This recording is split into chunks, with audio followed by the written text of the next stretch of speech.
आप सबको जानकारी होगी कि कुछ दिनों पहले जो दिल्ली नगर निगम के अंदर बाई इलेक्शन हुए उसमें हमने बताया था कि किस तरीके से, बल्कि न्यूज़ चैनल्स ने भी रिपोर्ट किया, किस तरीके से Ashok Vihar ward number 65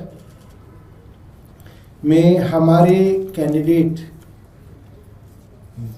election में जीत गए थे। इलेक्शन कमीशन की वेबसाइट पे, एप्लीकेशन पे, ऐप पे ये चीज़ आ गई थी कि आम आदमी पार्टी वहाँ से चुनाव जीत गई है।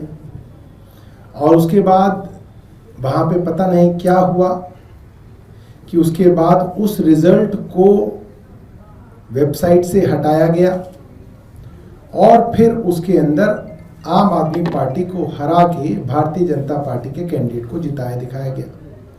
आम आदमी पार्टी के कैंडिडेट ने कल दिल्ली की अदालत के अंदर इसके खिलाफ इलेक्शन पिटीशन दायर कर दी है और वो पिटीशन कल एडमिट हो गई है और उसके अंदर नोटिस हो गया है। और उस पिटीशन के अंदर 3 मुख्य बातें हैं जो ली गई हैं। वो एक तो ये है कि जो आपको बताया मैंने कि पहले आम आदमी पार्टी जीती हुई दिखाई गई और फिर रिजल्ट बदल के आम आदमी पार्टी को हरा के भारतीय जनता पार्टी को जिताया दिखाया गया।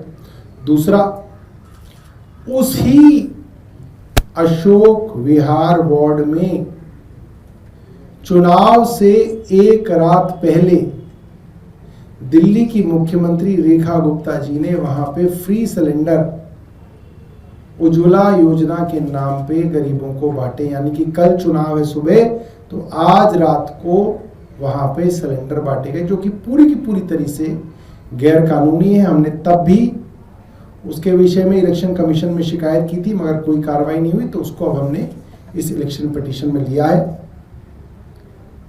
और जहां पे उन्होंने वो बांटे, जिस जगह पे वो बांटे, वो पोलिंग स्टेशन से भी 100 मीटर की दूरी के अंदर आता है। यानी कि पोलिंग स्टेशन के 100 मीटर के अंतर आने वाले एरिया के अंदर तो आप इलेक्शन ऑफिस भी नहीं खोल सकते, आप चुनाव की टेबलें भी नहीं लगा सकते।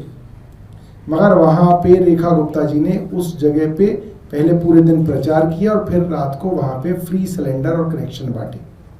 और तीसरा, हम सबको मालूम है कि वो इलेक्शन बहुत क्लोज था। रेखा गुप्ता जी को भी मालूम है क्योंकि सर्वेस के अंदर दिख रहा था कि इलेक्शन क्लोज है। रेखा जी उस वार्ड के अंदर 9 बार आई और जब अंततः लगा उनको कि आम आदमी पार्टी उस वार्ड को जीत रही है, तो वार्ड नंबर 65 अशोक विहार के अंदर वार्ड नंबर 64 का एक पोलिंग स्टेशन ऐड किया गया, जो कि संभव ही नहीं है। 2022 के एमसीडी चुनाव में जो पोलिंग स्टेशन, जो पोलिंग बूथ उस वार्ड में आते हैं उसी पर चुनाव हो सकता है दोबारा। संभव ही नहीं है कि आप नया पोलिंग स्टेशन ऐड कर दोगे।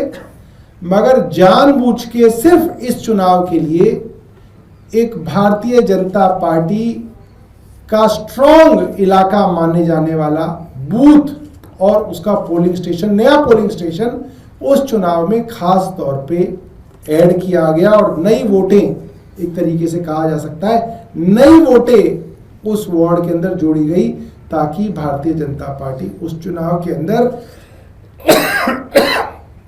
बेहतर कर सके। तो हमने कल वो मुकदमा दायर किया और हमें बड़ी खुशी है कि अदालत ने उस मामले के अंदर संज्ञान लिया है और इलेक्शन कमीशन को और भारतीय जनता पार्टी के कैंडिडेट को इसके अंदर नोटिस दे दिया है। बहुत बहुत धन्यवाद।